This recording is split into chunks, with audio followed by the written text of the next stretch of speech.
Buenos días con todos, chicos, chicas, ¿cómo están? Buenos días. Espero me estén escuchando bien. A ver, necesito confirmación si observan bien el material y también si el audio está bien. Buenos días con todos. Buenos días, Roberta, ¿cómo estás? A ver, si se escucha y se ve. Gracias, muchas gracias, Sofía. Fabián Antonio, muchas gracias. Bueno, vamos a empezar. Vamos a empezar antes que nos gane el tiempo también. Tenemos la semana 15, en el caso de geografía, vamos a ver lo que es población humana del Perú. Vamos a desarrollar todo relacionado a al último censo que se realizó el año 2017, ya, esa es nuestra referencia, y todos los datos estadísticos que han podido arrojarse con este último censo. ¿Listo? Muy bien. A ver. Vamos a presentar pantalla completa y empezamos entonces, vamos a ver la estructura, vamos a ver la dinámica, las migraciones, el índice de desarrollo humano, organización del espacio rural y urbano, también que está dentro de este contexto porque estamos hablando de la población necesariamente, ¿ya? Estas son nociones básicas. La ciencia que se ocupa de estudiar a la población humana, como acá bien lo dice, estamos hablando de la demografía, ¿no? Entonces, ¿qué estudia de esta población? Hablamos del tamaño, estructura, distribución y evolución, ¿ya? Por ejemplo, el tamaño, el número de la población, la estructura, cómo se compone esta población, ¿verdad? Hablamos de hombres, mujeres, hablamos también de la tasa de natalidad, tasa de mortalidad, etcétera. Es la estructura. La distribución es cómo se distribuye un espacio, ¿no? Donde hay más espacios rurales, más espacios urbanos, etcétera. Y la evolución, cómo es que crece o decrece, ¿no? De acuerdo a ciertas características que tiene la población, ¿no? Si hay más analfabetismo, si hay más condición, en este caso, de crecimiento económico, trabajo, ¿no? Entonces, ¿cómo ha evolucionado una población con respecto a un año a otro año? ¿Ya? Entonces, todos estos datos, toda esta situación de análisis lo hace ¿quién? La demografía, ¿ya? La demografía. Eh, y nuestras fuentes de información, claro, tenemos que sacar información de la población, ¿verdad? Y para eso, por ejemplo, una de las fuentes más usadas y la que ustedes también ya han escuchado en algún momento son los censos, ¿ya? Los censos vendrían a ser algo así como el conteo de la población en varios temas que se le establece a la población.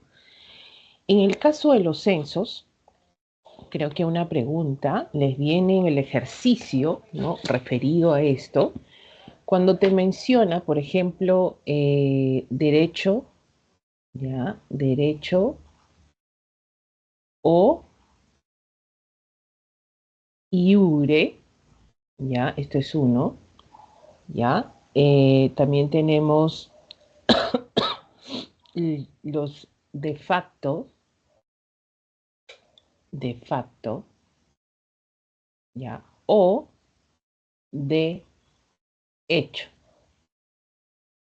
¿ya? Vamos a mencionar estos dos, ya que está en la pregunta del ejercicio, ¿ya? Cuando dice derecho o iure, ¿a qué se refiere?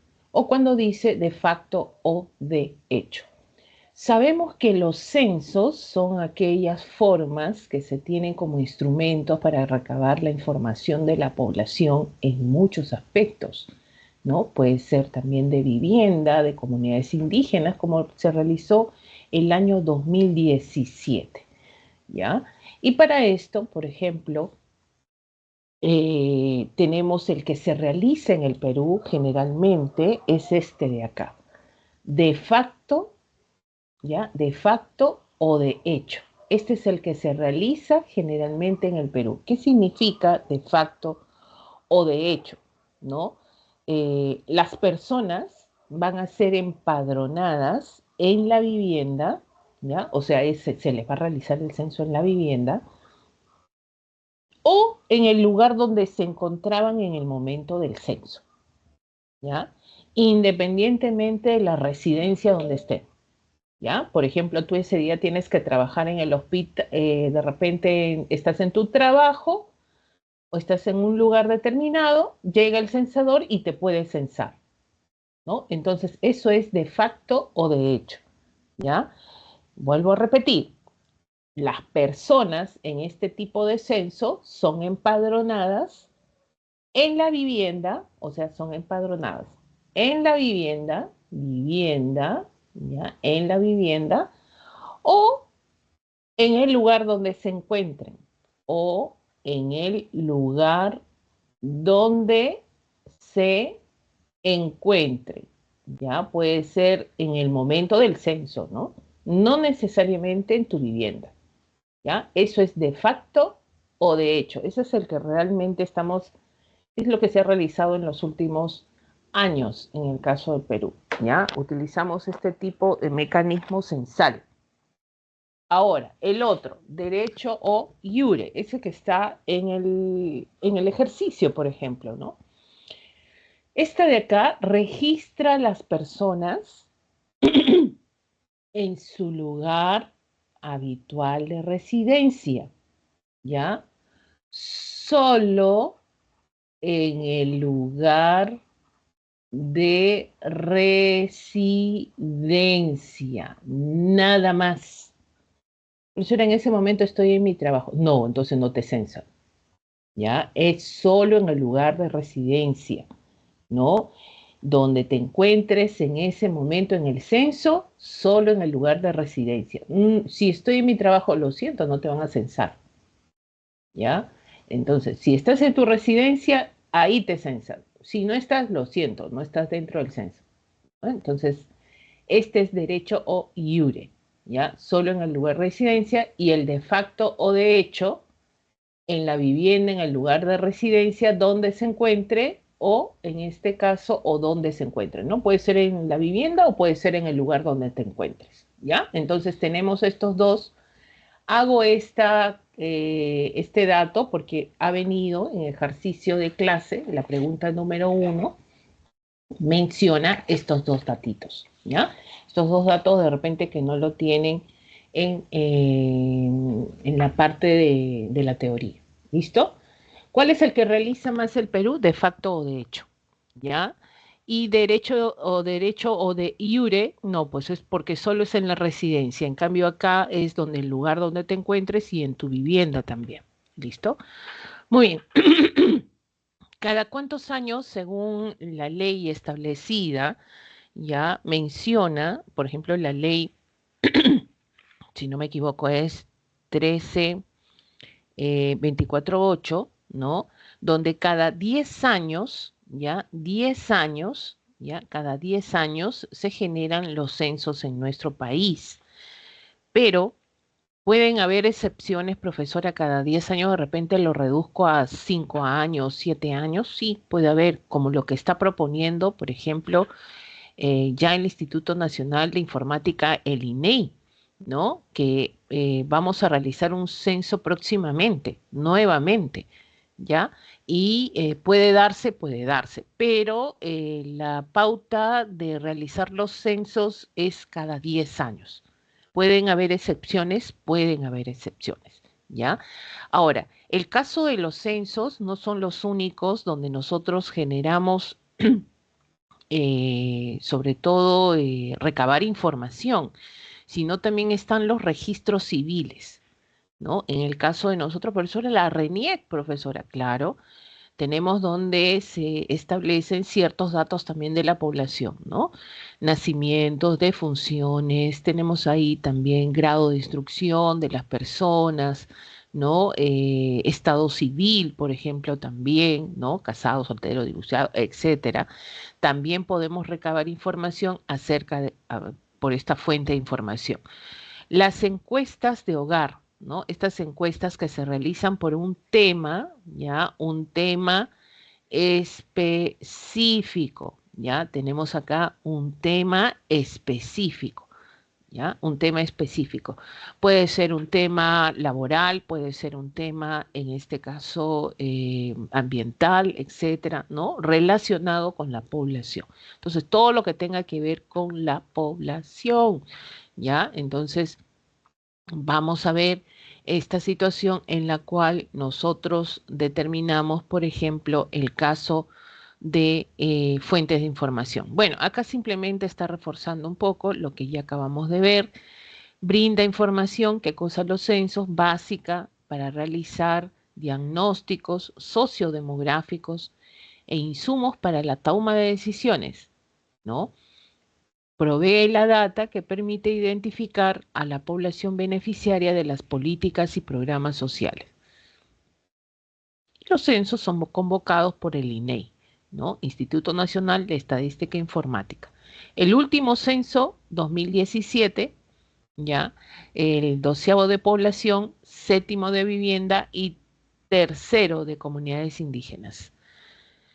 A ver, de repente hasta ahora tú te preguntarás, profesora, ¿y para qué? ¿Para qué tanto censo, no? ¿Para qué? ¿Por qué? Miren, es importante saber la información de la población, así es importante. Unas primeras cifras nos pueden asociar y generar, establecer cuántos somos, quiénes somos, qué hacemos, por ejemplo, con respecto a la población. Y te está hablando acá, sobre todo te brinda, dice, diagnósticos sociodemográficos e insumos para toma de decisiones. Esta información que arrojan los censos, por ejemplo, ¿no? ¿Para quién le sirve? Profesora, para mí, no. Esta información, claro que es para el conocimiento en general de la población, pero esta información le sirve a las autoridades, al gobierno, para la toma de decisiones. Y de esa manera genera toma de decisiones para mejorar nuestra calidad, nuestro desarrollo como población. O sea, acá no es de que, por ejemplo, ya el censador llega a tu casa y te pregunta, ¿no? A ti que tienes de repente 18 años, 17 años y que estás próximo a ser mayor de edad, te dice dónde vives, si esta es tu casa, ¿no? Te está censando en la casa, no, esta es la casa de mi papá, ¿no? Te pregunta eso. Pero, perdón, ¿qué sucede? Pasan 10 años más, ya no tienes 17, ya no tienes 18, tienes 27, tienes 28 y sigues viviendo en la casa de tu mamá, de tu papá. Entonces, por ejemplo, ese tipo de cosas donde la población joven que tiene más de 28 años no tiene vivienda, ¿por qué? Porque vive y reside en la casa de sus padres, ¿no? No tiene vivienda propia, tiene trabajo, pero no tiene acceso a una vivienda por los costos. Si la mayoría de la población joven sale y que no tiene vivienda, entonces, ¿qué va a hacer el gobierno? ¿Qué hace el gobierno? Va a tomar decisiones. Va a decir, esta población joven es activa, es proactiva, ¿no? En este caso es la fuerza de la fuerza de trabajo de nuestro país. Vamos a darle acceso a planes de vivienda. Entonces salen planes para acceso de vivienda. ¿Para qué? Para esta población. Entonces, como ha arrojado un grueso de esta población, el gobierno toma decisiones. El gobierno tiene que tomar decisiones si la mayoría de su población es analfabeta, por ejemplo, o sea, no sabe leer ni escribir. Tiene que tomar decisiones, ¿no? Políticas educativas, donde genere sacar, erradicar o disminuir el analfabetismo. Entonces, todos estos problemas que tiene la población arrojan datos, por ejemplo, a través de los censos, ¿no? Y esto es importante, porque gracias a esto conocemos realmente a la población, ¿no? Generamos conocer qué tipo de población tenemos, ¿ya?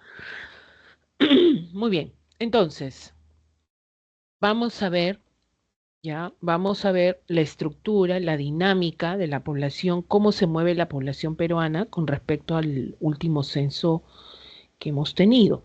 Ya, cuando se realice el próximo censo, todos estos datos van a cambiar definitivamente, ya, definitivamente cambian. Muy bien, ya, a ver, no hay de repente un saludito por ahí. Muy bien, entonces, ahora sí, nos vamos entonces a la siguiente parte, ¿ya? Hoy día es una semana de datos estadísticos. Hoy día tenemos que ver datos estadísticos. A ver, ¿qué dice acá? Principales variables e indicadores demográficos. Ojo, variables e indicadores demográficos. El primero es la población absoluta. Y cuando hablamos de población absoluta, estamos hablando del número total de habitantes en un territorio específico. Profesora, ¿puede haber población absoluta de la región Arequipa? Claro, porque acá te está diciendo total de números de habitantes de un territorio específico. Puede ser un país, puede ser una región, puede ser un distrito, de acuerdo al territorio donde se ha sacado esta información. En un momento determinado, quiere decir en un año determinado, ¿no? Por ejemplo, cuando se hablan de las cifras en el Perú, para yo decir que en el Perú existen 31.237.385 peruanos, entonces esto arroja la población absoluta en qué año, porque dice en un momento determinado y tienes que especificar el año, ¿no? El censo del 2017 arrojó esta población en el Perú, ¿ya? Profesora, pero eso es en el 2017, ya estamos en el 2025, profesora. Claro que sí. ¿Eso qué significa? Significa pues que esta población o ha aumentado o ha disminuido, ¿no? Entonces, es por eso que tenemos que establecer, ¿qué cosa tenemos que establecer? Necesariamente ya el momento determinado.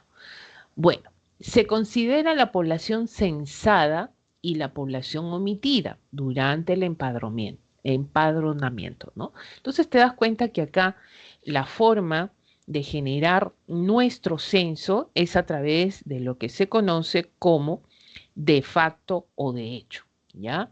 De facto o de hecho. ¿Qué significa? Pues que censaron a la población en la vivienda, ¿ya? En la vivienda y también en el lugar donde se encontraban, ¿ya? Ese quiere decir, en algún momento, pues, generaron el censo donde llegó el censador y el lugar no necesariamente era tu vivienda, entonces, de facto y de hecho. Pero también se habla de una población omitida, ¿ya? Profesora, ¿qué significa? Que no se censó. Aquella población de repente por condiciones de trabajo que no llegó a censarse. ¿Cuáles son esas personas? Por ejemplo, tenemos ahí policías, tenemos las fuerzas armadas, médicos que estaban interviniendo, trabajo en hospitales, enfermeras. Toda esta población se conoce como omitida. Profesora, pero esa población, si es omitida, fue censada, profesora. Claro, de todas maneras forma parte del grupo, ¿ya? Forma parte del grupo. ¿Por qué? Porque mira el cuadrito. ¿Qué significa? Censada es la que fue censada en el momento y esta fue la omitida. Entonces tú sumas la censada y la omitida que te da el total, ¿ya? Entonces, de todas maneras es considerada esta población para finalmente establecer la totalidad y hablar de una población absoluta, ¿ya? Una población absoluta. Ojo con esto, con la población omitida. Si a ti te vienen preguntas de examen, esto de la población omitida, no olvides, ¿ya? Que esta población fue omitida durante el empadronamiento, nada más, pero fue añadida finalmente a los datos finales para hallar la población absoluta, ¿ya? Absoluta. El año 2023, según el INEI, la población del país alcanzó 33.726.000 habitantes. Profesora, estamos en crecimiento. El año 1940, el censo que se realiza en 1940, 7 millones nada más.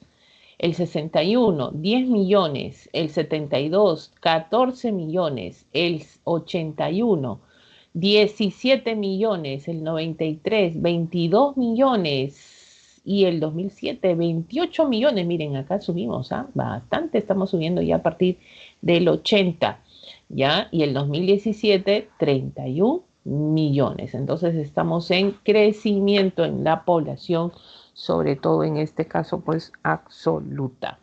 Vamos a la siguiente variable y esta vez tenemos la densidad poblacional o la población relativa. Es el número promedio de habitantes de un país que se encuentra en una determinada extensión territorial, permite evaluar la concentración de la población, ¿ya? Bueno, cuando hablamos de la densidad poblacional, tenemos que, a ver, vamos a esto de acá, es más que nada cifras estadísticas, un poquito vamos a reducir esto, después lo agrandamos, ¿ya? Quiere decir, cuando nosotros hablamos de esta variable demográfica, necesariamente tenemos que referirnos a esta formulita. Densidad poblacional, ojo, que es lo mismo densidad que población relativa. Ojo que esto ha venido en simple pregunta de examen de admisión, ¿ya? Necesariamente no te van a poner densidad poblacional siempre. También es lo mismo población relativa, ¿ya? Y tenemos la fórmula, densidad poblacional a que es igual, a que es igual, a que es igual, ¿no? El número, ¿ya? El número total, acá es total de habitantes, ¿ya? De la zona, del lugar, ¿ya? Sobre, o sea, la superficie, ¿ya? La superficie, en este caso, total, también, ¿ya? Y la superficie se expresa en kilómetros cuadrados. Entonces, ¿qué te va a dar como resultado acá? Habitantes, acá está la cifra, ojo, la cifra habitantes por kilómetro cuadrado, ¿ya? En exámenes han venido incluso solamente, esta es la fórmula, ¿ya? Han venido solamente estas variables, o sea, te han puesto acá, habitantes por kilómetro cuadrado. Esta variable hace referencia ¿a qué es? A la población relativa o a la densidad poblacional, ¿ya? No olvidemos, entonces te está hablando del número de habitantes por kilómetro cuadrado, a eso se está refiriendo. Entonces, ¿qué pasa con nuestra densidad poblacional? O sea, la densidad poblacional está estableciendo el grado de concentración que existe de la población en una determinada superficie, ¿ya? Y vamos a ver que esta densidad, por ejemplo, el 2017 habla de 24,3. ¿Qué es eso, profesora? ¿Qué es eso de 24? El 2007, 22. El 93, 17,6, 13,8, 11,9, 8,1, 5 desde 1940, 5,5. El 2024 se habló de 26. Entonces, nuestra densidad poblacional está en ascenso, profesora. Pero no entiendo en qué consiste. Consiste que en un kilómetro cuadrado, ya, esto es un kilómetro cuadrado, ¿cuál es el grado de concentración? Vamos a tomar el 2017. Habla de 24,3. Entonces uno se pregunta, profesora, ¿qué es eso? Habitantes. Habitantes. O sea, esta cifra, o sea, ¿de dónde sale todo esto? Ya sale de esta fórmula. Pones el número total de habitantes en el Perú más la superficie total del Perú y finalmente hallamos esta cifra, que vendría a ser el número de grado de concentración de la población. Entonces, en un kilómetro cuadrado, ¿cuántos peruanitos, ya, peruanos hay, existen? Y la respuesta es ¿de cuánto? 24,3, profesor. O sea, 24 peruanitos están distribuidos, vamos a ponerlo acá, ya, están distribuidos en 1 km². ¿Ya? Entonces, la pregunta es, 24 peruanos en 1 km², 1 km² es 1000 metros, ¿cómo están? Están así, juntitos unos con otros que no pueden ni pasar así tipo metropolitano en hora punta, así, así, así están, así están, así están. O están libres, mira tú, o están así, libres, ¿ya? Entonces la respuesta, fácil, pues, profesora, si están en 1 km², 1000 metros, 24 peruanos nada más, están libres, profesora, hay una distancia entre ellos, claro. Están así, ¿no? Entonces, ¿cómo es la densidad poblacional en el Perú? Es baja todavía. Es baja todavía la densidad poblacional. ¿Tú te imaginas en este km², 6.000 peruanos? Ahí sí la concentración aumenta, pues, ¿no? Ahí sí la concentración aumenta. Entonces, pero no, solamente vamos a tener 24 peruanos por km². Así se interpreta esto de la densidad poblacional, ¿ya? Pero, ojo, es baja la densidad en el Perú, hablamos de 24 personas por km², pero eso no significa, ¿ya? Ojo, ojo con esto, con las cifras que te ponen acá, eso no significa que la densidad ha ido en aumento en el Perú. Date cuenta, ¿ya? La densidad ha ido en aumento en el Perú. ¿Listo? Entonces, de esa manera nosotros podemos poder interpretar estas cositas. Miren, otra cosa. Tiene que ver esto, ¿ya? Para que si les viene una pregunta, ustedes puedan razonar también. Referido, ¿ya? Necesariamente a esto. Miren esto. Menor superficie, acá, menor superficie, ¿ya? Y mayor superficie. O sea, superficie en km², ¿no? Entonces, ¿qué sucede acá? Miren ustedes, cuando la superficie es menor, la densidad es mayor. Cuando la superficie es mayor, la densidad es menor, ¿ya? Cuando más pequeño es el lugar, la superficie, ¿ya? La población tiende a crecer siempre. ¿Y eso qué significa? Que la densidad aumenta, o sea, el grado de concentración tiende a ser mayor. Cuando la superficie es más grande, la densidad tiende a ser menor. Por más población que tenga, tiende a ser menor. Esa es la tendencia. Ojo con esto. ¿Ya? Entonces, profesora, depende de la superficie. Así es. ¿No? Genera la dependencia de la superficie. ¿Ya? Entonces, a tener en cuenta. O sea, tú tienes un espacio pequeño, obvio, pues que vas a generar, sobre todo, pues que haya mayor densidad poblacional. ¿Listo? Entonces, a ver, voy a acá un ratito. Ya, ya, ya. Y vamos a agrandar esto, dejarlo ahí. Chicos, de repente alguna pregunta respecto a esto. ¿Ninguna pregunta? Ya. No lo tomen, no se compliquen con estas variables demográficas. Ya, no complicar, no complicar. Vamos a la siguiente. Profesora, disculpe, Sí. entonces Lambayeque tendría menor densidad poblacional. Perdón, perdón. Lambayeque tendría menor Eh, densidad. de acuerdo a la condición Lambayeque, es la probabilidad, claro, tendría que generar esa probabilidad. Ya tendría que generar esa probabilidad. Te digo esto de generar cuando es mayor o menor la densidad de acuerdo a la superficie, es una pauta que se tiene, ¿no? Cuando una superficie es pequeña, aumenta la densidad y cuando una superficie es mayor, la densidad tiende a descender. Pero a veces, imagínate, no controlamos lo que es, hay excepciones en este caso, ¿no? No controlamos el número de población, o es mayor, o decrece o crece, ¿no? Pero la tendencia a mayor es eso. La superficie es pequeña, aumenta la densidad, la superficie es grande, disminuye la densidad.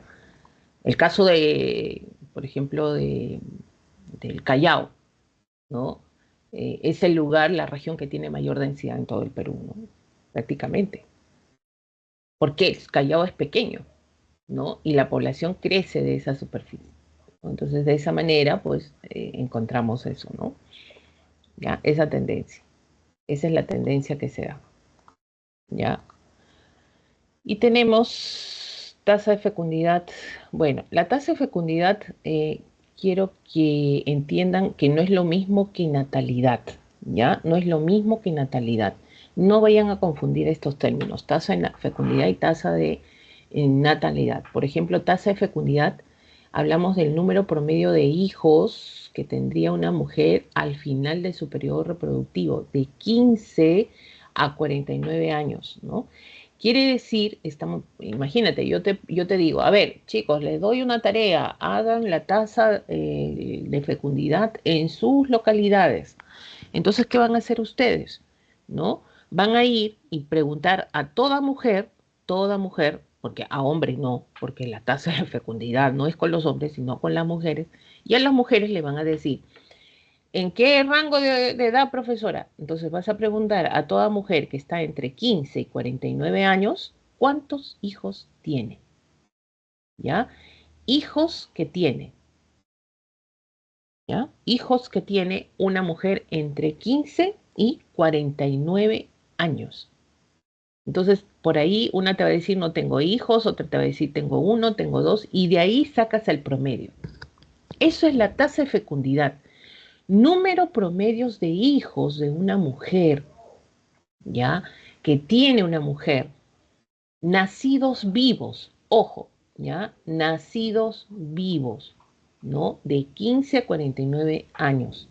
Entonces, ¿cómo está la tendencia de la tasa, sobre todo, de fecundidad en nuestro país, ¿no? Según el INEI, bueno, el término es global, ¿no? Porque es ya de todo el Perú, ha descendido hasta 2,9 el año 2000 al año 2023, que se ha ubicado en 1,8. Profesora, ¿y eso cómo se interpreta? ¿Qué quiere decir? Por cada mujer, ya en el Perú, el promedio de hijos, ¿no? Porque es un promedio el que se ha sacado la tasa global de fecundidad, es de 2, pero date cuenta, si hablamos de 2,5 y cuando hablamos de 5 ya estamos proyectando a 3, acá es 9. Quiere decir que de 2 a 3 hijos promedio por mujer, ¿ya? Pero ¿qué ha pasado el 2023? Ya estamos hablando de 1 a 2. Quiere decir que promedios de hijos mayormente de 1 por mujer y en algunos casos de 2, ¿no? Eso significa que la tasa de fecundidad ha descendido en nuestro país, ¿no? Fíjense, en el año 1996 hablamos de 3,5 y 1,8 en el año 2022-23, ¿ya? Entonces la tasa global de fecundidad es de 1,8. Ojo, que es el promedio de hijos por mujer, ¿ya? Eso es la tasa de fecundidad, no olvidemos. Y vamos entonces a lo que es la tasa bruta de natalidad. Y fíjense la fotito, acá es, ¿qué cosa? El número de nacimientos por cada 1000 habitantes. Cada 1000 habitantes generamos los nacimientos que han ocurrido en un territorio y durante un año también específico. ¿Qué ha pasado con la tasa de bruta de natalidad? Quiere decir que ha descendido esta variable demográfica, ¿no? Porque miren, 1940 al año 2020, por ejemplo, genera el descenso, según las barritas, de esta variable. El censo en 1972, 42,2 por 42,1 por cada 1000 habitantes. El año 2007, ¿no? El censo anterior al 2017, 20.000 por cada 1000 habitantes, o sea, de 42.000 a la mitad. Y 2021, 18,1 por 1000 habitantes. Entonces, ha generado que por cada 1000 habitantes solamente genera una cifra específica de nacimientos. Ahora, esta es la tasa bruta de natalidad, ¿ah? Esta es la tasa bruta de natalidad. O sea, el número de nacimientos que se ha dado en nuestro país. Pero sabemos que hay cifras donde hay adolescentes, donde hay mayor número de nacimientos de niños, ¿no? En el caso de adolescentes, que son cifras que forman parte de la tasa bruta de natalidad, así es. Pero imagínense, el global habla del descenso, pero cierto grupo de población menor, adolescente, pues están teniendo, en este caso, niños, ¿no? De alguna u otra manera. Pero el, el global está hablando del descenso, ¿ya?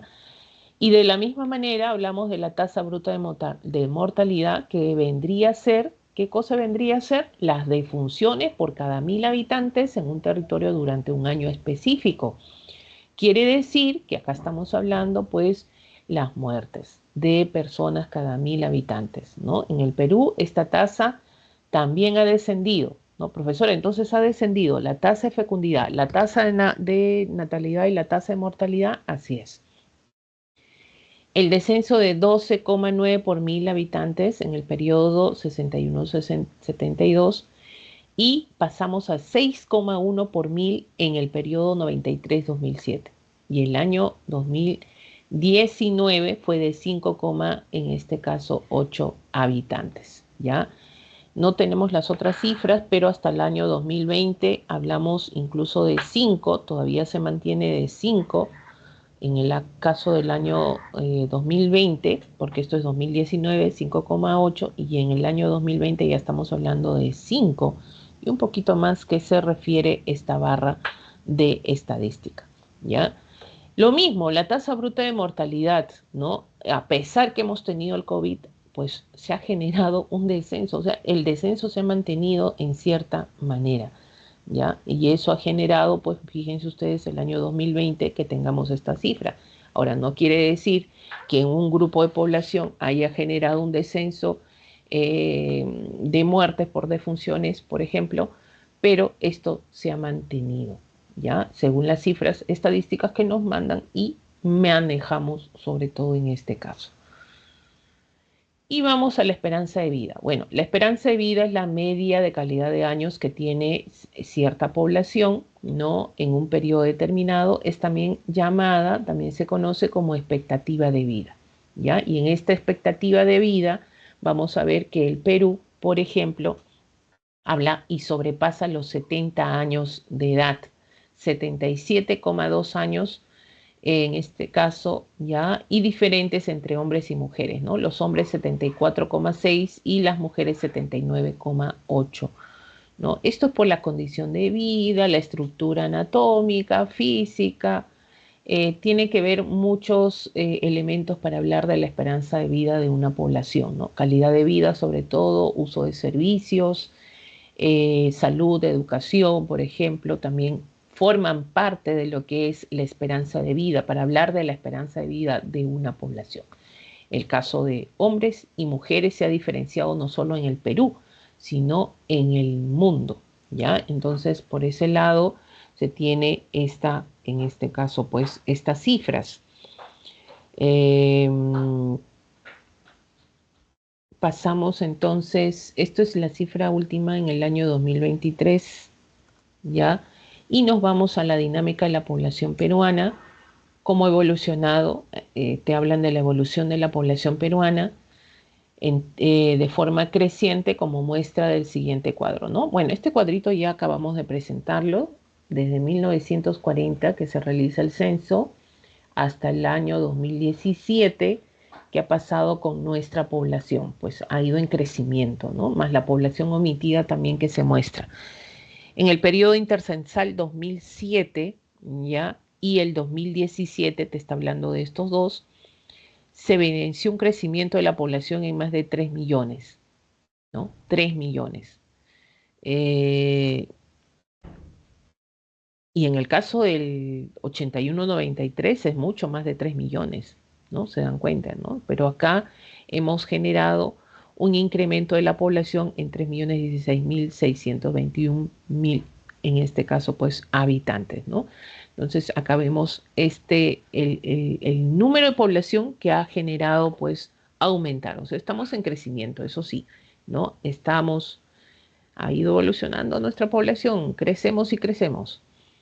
Dinámica de la población peruana, la evolución de la población según región natural, costa, sierra, selva, ¿ya? Estos datos sí son importantes porque hablamos de las regiones del Perú desde 1940 al año 2017, con, con estas cifras que se muestran. Dice, los últimos resultados comparados con el censo de 2007 muestran cambios en distribución, mientras que la población de la costa y la selva han incrementado su participación relativa en total de la población. La sierra ha disminuido tanto en términos relativos como en términos absolutos. Profesora, ¿y eso qué significa? Miren, cuando te hablen de términos absolutos son estos de acá. ¿Ya? Estas cifras son términos absolutos. Por ejemplo, te viene un cuadro estadístico en un examen y te dice, de acuerdo a los términos absolutos, ¿qué vas a fijarte tú? Esto, las cifras totales, esto es términos absolutos, ¿ya? Estos son sobre todo términos absolutos, ¿ya? ¿Y qué cosas son los relativos, profesora? De estos absolutos que se saca el porcentaje. Este porcentaje vendría a ser los relativos, ¿ya? Unos son los absolutos y otros son los relativos. Los relativos están fijando información en porcentaje, ¿ya? Y los absolutos, cifras reales, en este caso cuantificadas, no exactas, según el cuenteo, el muestreo o también el censo, ¿ya? Entonces ahí se muestra en términos absolutos. Muy bien, entonces vamos a comprobar si lo que dice acá es verdad. Entonces, ¿qué dice? Costa, sierra y selva, ¿ya? En la costa, 1940, ¿qué pasaba? Vamos a cambiar de color para que se note. 1940, ¿qué pasaba? 1940, 2,8. ¿Esto qué es? Términos relativos, ¿ya? Términos relativos. ¿Qué pasó? 28, 39, 46, 49, 52, profesora, 58, profesora, el año 2017 ha ido en aumento en términos relativos. Muy bien. La sierra, ¿qué pasó en términos relativos? ¿No? Vamos a ver, 65, 52, 50. Uy, ha ido en descenso en términos relativos desde 1940. Y la selva, 6,7. Bueno, la selva ha sido la región que hemos tenido siempre menor población. Pues 6, 8, 9, 10, ha ido en ascenso en términos relativos. Entonces, la costa y la selva han ido en aumento, ¿ya? En términos, en este caso, relativos, ¿no? Por ahí tenemos, ¿ya? En términos relativos. Miren, de 14 millones en la costa el año 2007 al año 2017 a 17 millones. Estos son términos absolutos, profesora, también ha ido en ascenso, así es. Y tenemos acá el 2007 al 2017 en la sierra, 8.763.000 y acá 8.268.000. Ah, en términos, en este caso, pues, absolutos también ha ido en descenso, o sea, en términos relativos y absolutos, la sierra ha ido en descenso en la población, ¿ya? Y la selva, ¿no? De 3 millones a 4 millones ha ido en ascenso en términos absolutos, ¿ya? Ha ido en ascenso en términos absolutos. Entonces, de esta manera nosotros podemos generar, interpretar. Se cumple lo que dice acá, ¿no? Pero fíjense, nosotros por mucho tiempo, ¿qué pasó? Por mucho tiempo la costa no era la región, hoy en día es la que tiene mayor población, ya es la costa peruana, pero no siempre ha sido así. Fíjense en 1940, ¿quién era la región que tenía mayor población? Era la sierra. 65% de la población del Perú ya estaba en la sierra. ¿Qué pasó? ¿Qué pasó? Y ahora está en descenso esta población, ¿no? ¿Qué pasó? Pues bueno, ¿cuándo cambió? Miren, 1940 la costa tenía 28, 28,3.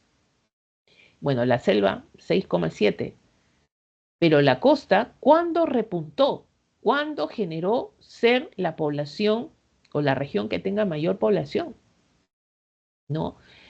Y fíjense, 1972, 1972.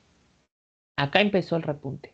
¿Ya? Estamos hablando, sobre todo acá en la costa, 46,1% y la sierra, 44%. O sea, ya la costa acá está generando tener mayor número de población. ¿Ya? Acá empezó el repunte de la costa en la década de los 70. ¿A qué se atribuye todo esto? Al proceso migratorio interno, ¿no? Del campo a la ciudad. ¿Ya? Entonces eso se atribuye esto a partir del censo de la década de los 70, donde vamos a tener el mayor número de población concentrado, sobre todo en esta región del país. ¿Listo? A ver, entonces de esta manera podemos interpretar, por ejemplo, el cuadrito que se nos pone acá, ¿ya? Que se nos pone en esta, sobre todo, pues, cifra, ¿ya? Vamos entonces, continuamos. Vamos a la siguiente parte. Antes que se nos pase la hora, porque la hora es nuestro enemigo. La dinámica de población. Vamos a ver acá, el resultado censal muestra que Lima, Piura, La Libertad, Arequipa y Junín son los departamentos con mayor población. Los de menor población, Madre de Dios, Moquegua, Tumbes, Pasco y Tacna. ¿Ya? Vamos a tener, por ejemplo, departamentos con mayor población. Está Piura, 1.000.000, La Libertad, 1.000.000 y Lima, 9.485.405 habitantes.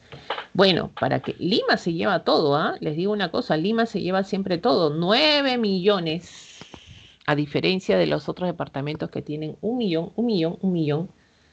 Si uno de los distritos de Lima metropolitana nomás tiene más de 1.000.000, que es San Juan del Lurigancho, imagínense, Piura tiene 1.000.000. Increíble, ¿no? Que es un departamento, una región en nuestro país. Bueno, el departamento de Lima, como es el que tiene mayor número de población, ya esta dinámica poblacional, como se mide, tiene 9.485.405 habitantes. La región Lima, la población tiene 910.000 y la provincia de Lima, con sus 43 distritos, tiene 8.475.000. Profesora, no entiendo qué es esto, profesora. Miren, lo que pasa, ¿cuántos dice? Este es Lima, ¿ya? Este es Lima, ojo, ¿ya? Lima nomás tiene esa excepción por ser el capital de la República y ser una de las regiones que está dentro, alberga la capital, ¿no? ¿Qué pasa? Que todo, miren, este es el departamento de Lima, ¿ya? Este es el departamento de Lima, todo lo que tú ves acá. Y el departamento comprende, un departamento está conformado por provincias. ¿Cuáles son las provincias del departamento de Lima, no? Barranca, Cajatambo, Ollón, Huaura, Huaral, en este caso Canta, Huarochirí, Cañete, Yauyos y Lima. ¿Ya? Lima. Departamento, cuando habla de departamento, Lima. Y la región Callao, ¿no? Que es en este caso excepcional. Pero tenemos acá Lima, o sea, todos ellos vendrían a ser las provincias que corresponden al departamento de Lima. ¿Hasta ahí todo bien? Sí, profesora, listo, bueno, supongo. Pero cuando te hablan de región, ¿ya? Cuando te hablan de región, estamos hablando de la condición política administrativa en nuestro país. ¿Por qué? Porque cada región tiene su gobierno regional. Quiere decir que este gobierno regional, ¿ya? Gobierno regional trabaja con los municipios provinciales. O sea, todo gobierno regional trabaja dentro de su región con sus municipios provinciales, ¿no? Entonces, ¿qué va a pasar acá? Vamos a ver, por ejemplo, la región Lima, cuando es región, todo lo que está de granate o rojito que ven ustedes acá, que es Lima, ¿ya? Esta es la provincia de Lima, ¿ya? No tiene competencia ningún gobierno regional. O sea, la región Lima comprende Huarochirí, Yauyos, Cañete, Huaral, Canta, ¿ya? Ollón, Cajatambo, Huaura, Barranca. Profesora Lima, Lima no. ¿Por qué? Porque tiene régimen especial por ser la capital de la República del Perú. Profesor, entonces la región Lima solamente son esas provincias. Sí. En esta región Lima, ¿ya? Te están diciendo que hay 910.431 habitantes. En todas estas provincias que comprenden la región, hay 910.431 habitantes. Pero todo lo que está de rojito o granate, que es la provincia de Lima, ya, profesor, entonces, ¿quién gobierna la provincia de Lima? La Municipalidad Metropolitana de Lima, pues, tu alcalde, ¿no? Él, ¿ya? Entonces, en esta provincia de Lima, acá, provincia de Lima, ¿cuánto hay? Mira cuánto hay, mira cuánto hay. Acá, solo en esta provincia hay 8.574.974 habitantes. Mira, solo en esta provincia hay más de 8 millones. Dicen que hay más, ahora estamos hablando de 11 millones. O sea, solo en la provincia de Lima, con sus 43 distritos, hay más de 11 millones de habitantes. Pero acá, bueno, la cifra última, ¿no? 8 millones. ¿Ya? Ese es para que puedan entender. No es lo mismo decir, ¿ya? Departamento, el departamento sí es todo, todo, todo, ¿ya? Y otra cosa es región. Región solamente comprende todas las provincias exceptuando la provincia de Lima. Y cuando te hablan de la provincia de Lima, bueno, es la capital de la República del Perú y por lo tanto, ya la jurisdicción lo tiene la Municipalidad Metropolitana. Entonces, ahí en esa región, en esa provincia de Lima, tenemos más de 8 millones. ¿Ya? Entonces, a tener en cuenta. La semana que viene también voy a volver a repetir esta partecita cuando hablamos de la parte de regionalización. Voy a volver a repetir. Bueno, dinámica de la población peruana. ¿Cómo estamos en la densidad poblacional? Sabemos que la provincia constitucional del Callao lleva el primer lugar. Fíjense el año 2017. Por kilómetro cuadrado, ¿cuántos peruanitos hay en este kilómetro cuadrado? Fíjense ustedes, 6.815,8 habitantes, ¿ya? Por kilómetro cuadrado. Imagínate cómo están. La concentración es alta. Le sigue Lima, ¿ya? Le sigue Lima. Y estamos hablando del departamento. Ojo, ¿ya? Lima, 274,4. Lambayeque, 82, que es menor, ¿eh? No es tanto, 82,8. La densidad poblacional no es muy, en este caso, pues ahí está creciendo, pero es una de las regiones con mayor densidad. La Libertad, 669,7, ¿no? Ahí se ve la excepción de repente con la superficie. Ahora, de acuerdo a los últimos resultados, ya, de acuerdo a los últimos resultados del censo 2017, la provincia constitucional del Callao, ya, y la provincia de Lima, provincia, no departamento, acá te están diciendo provincia de Lima, destacaron por presentar la densidad más alta, ¿no? Callao, 6.000 y la provincia de Lima, 3.000, ¿no? 3.278 habitantes por kilómetro cuadrado. Por el contrario, los departamentos de Madre de Dios, mira cuánto tiene Madre de Dios. Madre de Dios tiene, en este caso, 1,7 habitantes. O sea, en un kilómetro cuadrado vas a poner un peruano o a dos peruanos, ¿ya? 1,7.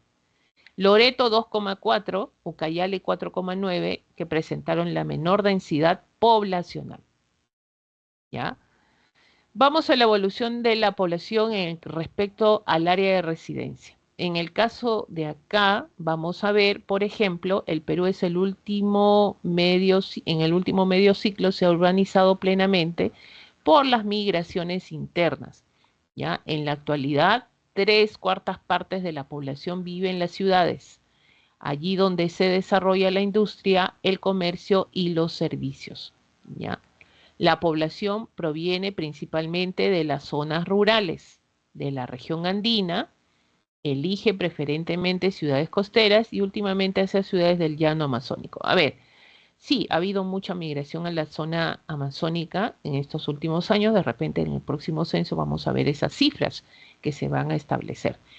¿Qué tenemos en este cuadrito? Por ejemplo, ¿no? Área de residencia, hablamos de urbana y rural, ¿no? 1993, 2017, el 2021 es una proyección que se hace de la población tanto urbana como rural.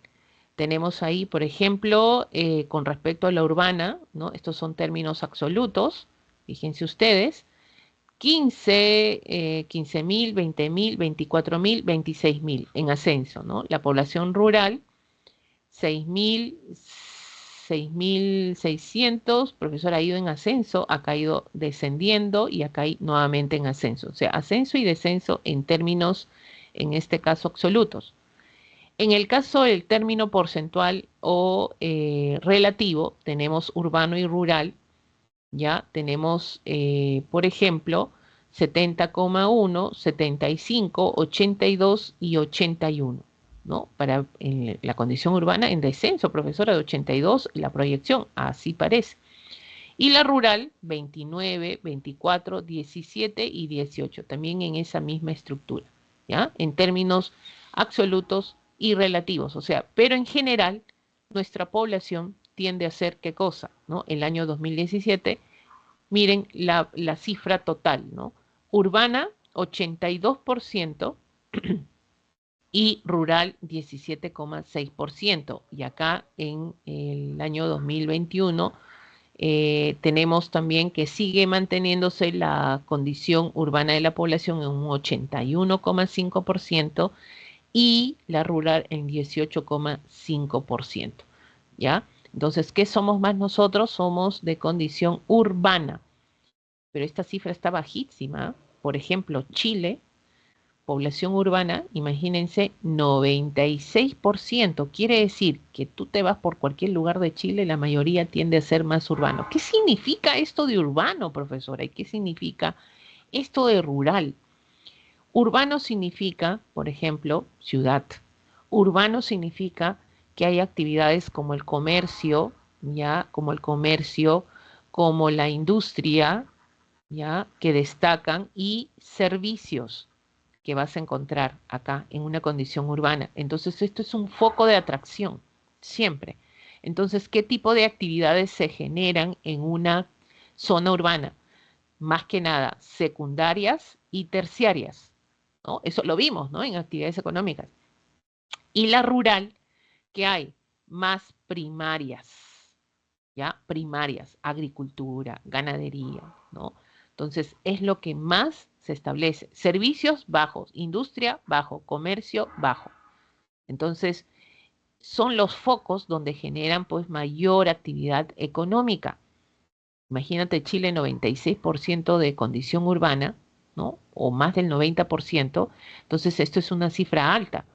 A diferencia de nosotros que solo llegamos, ¿a cuánto estamos llegando? Estamos llegando al 82%. ¿Ya? Ahora, ¿hemos subido? Sí. ¿Ya? ¿Deberíamos subir? También. ¿Ya? Entonces, eh, esa es la cifra que nos muestra la población en cuestión del último censo. Vamos por el grupo de edad.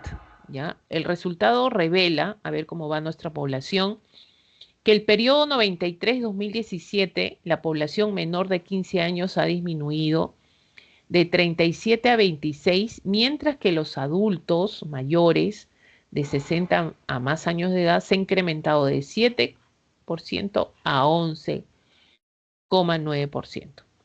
Nuestra población ha ido, fíjense entonces, tenemos esta cifra que se muestra acá. Vamos acá, a ver, quiero cambiar de color. Acá está. Evolución de la población según grandes grupos de edad, ¿no? Tenemos ahí de 0 a 14 años.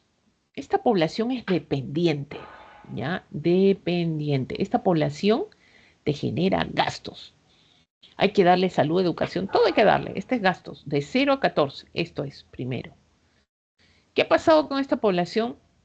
En términos absolutos, miren, ya ha ido, en este caso, en ascenso. Acá está 8.000, acá 8.300, en ascenso el 2017, el 2007 y el 2017 decae, ¿no? Decae, ¿no? Y por ahí está aumentando el año 2021.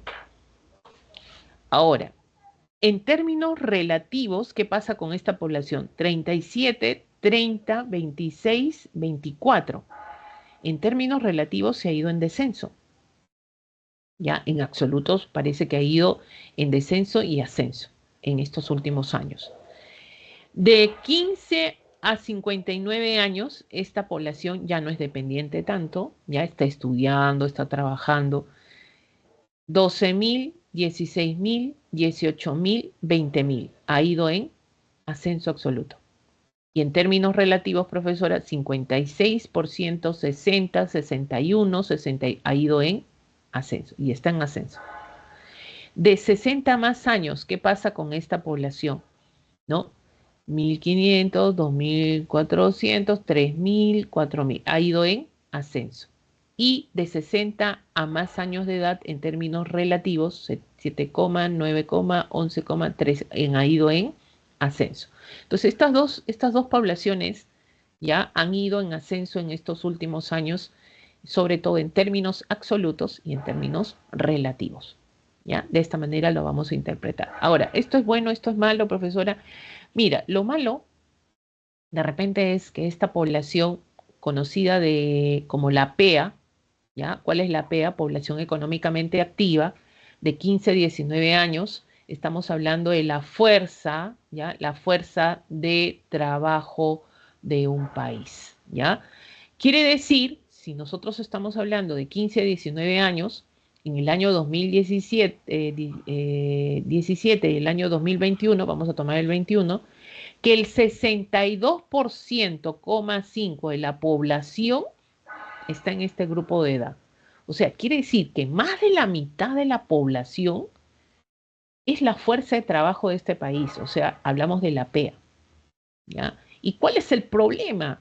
Que esta población es fuerza de trabajo. Oh, profesora, qué bonito, tenemos fuerza de trabajo, lindo, maravilloso. Sí, pero no hay trabajo, pues.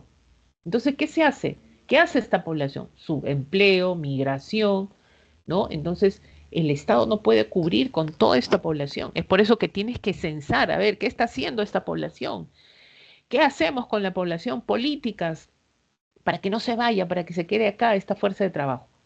¿Ya? Entonces, esto es la población típica de un país como nosotros. Porque si tuviéramos un país desarrollado, tuviera esta población, la fuerza de trabajo pues está doquier, no tendríamos que recibir migrantes para ningún lado, dice un país europeo, un país del primer mundo, diría, no tenemos que, ya tenemos fuerza de trabajo acá. Pero eso no pasa en ellos, pues. Su población de 15 a 19 años es menor, a diferencia de nosotros, que tenemos una población mayor. ¿Ya? Por eso mucho de esta población migra a estos países, ¿no? Como fuerza de trabajo y bueno, se queda ahí con las condiciones de vida que son distintas también, ¿no? En este caso, ¿ya? Y vamos a la dinámica de la población peruana por sexo, hombres y mujeres. Hombres, bueno, vamos a ver el término sobre todo relativo, ¿no? Obvio que las mujeres estamos en mayor porcentaje, miren por un por ciento nada más hay 480.370 más mujeres que hombres. Esto se ha nivelado a través del tiempo, ya ha generado sobre todo la nivelación a través del tiempo. Acá tenemos hombre, acá tenemos mujer.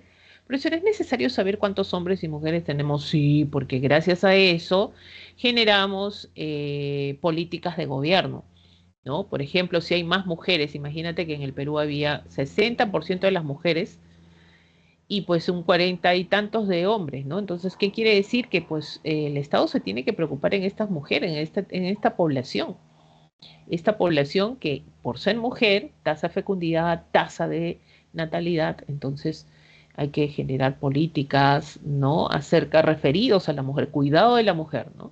Que más mujeres que hombres, ¿no? Entonces, un candidato quiere ir a hacer una campaña política, le sirve estas cifras, por ejemplo, ¿no? Entonces, si hay más mujeres, mi campaña va a estar dirigida más a las mujeres porque voy a obtener más votos. Dice, los departamentos de Madre de Dios, San Martín, Tumbes, Ucayali tienen 50% de la población masculina. O sea, hay más hombres que mujeres en estas regiones, sobre todo, ¿no? Entonces, acá te habla de los porcentajes de 0 a 4, de 5 a 9, 10 a 12, y fíjense la tasa donde se engrosa. Ya hay más engrosamiento, sobre todo entre 10, 14, 15, de ahí desciende hasta generar más o menos, desciende hasta los 40, 45 años la población tanto de hombres como de mujeres, ¿no? Entonces vemos ahí que las mujeres, acá, esta población, acá, fíjense las barritas, están más larguitas acá, ¿no? Que quiere decir que hay más mujeres referidos, ¿no? A un porcentaje en este grupo de edad, ¿no? Y conforme se asciende esta pirámide, ¿qué pasa? Vamos a ver que los porcentajes van directamente de mujer. Y acá lo bueno que en esta pirámide están mostrando las cifras. 4,2, 4,3, 4,3, 4,1, 4,3, casi en proporción, ¿no? Tanto de hombres como de mujeres, ¿ya? Pero hay un momento que uno se lleva una cifra y otro termina con una cifra menos. Bueno, la tasa de crecimiento poblacional, estamos hablando de esta variable demográfica, se habla del crecimiento promedio anual, indicador que evalúa la velocidad de incremento anual de la población en términos relativos, ¿ya? La tasa de crecimiento es la suma de diferencia. Bueno, acá está la fórmula, ¿ya? Esta es la fórmula de la tasa de crecimiento. A ver, vamos a descartar un poquito acá. Vamos a poner animación. Ya un poquito vamos a hacer esto referido a lo que es la tasa de crecimiento para poder explicar esta partecita. ¿Ya? A ver. Vamos acá, por ejemplo. Acá tienes, por ejemplo, esta es la fórmula que hay que recordar, ¿ya? Dice tasa de crecimiento, es como decir así, tasa de crecimiento es igual ¿a qué? Tasa bruta de natalidad menos tasa bruta de mortalidad, ¿no? Y esto se genera la sumatoria más inmigración, como dice acá, menos emigración, ¿ya? Entonces vamos a tener igual, vendría a ser la tasa de crecimiento. Fíjate las cifras o las variables que se toman en cuenta cuando hablamos de esto. ¿Por qué? Porque con todas estas variables nosotros podemos hablar si nuestro real crecimiento, porque dice crecimiento promedio anual, evalúa la velocidad de incremento de la población en términos relativos, o sea, porcentuales. Entonces, todas estas variables son importantes. Por ejemplo, nacimientos y muertes. ¿Qué te va a dar como resultado? Lo tienen arribita, ¿ya? Se conoce como crecimiento, ¿ya? Esto es crecimiento natural. Si a ti te hacen una pregunta y te dicen, ¿no? Hay el crecimiento natural de una región. Número de nacimientos y de funciones de la región. Ese es crecimiento natural. ¿Más qué?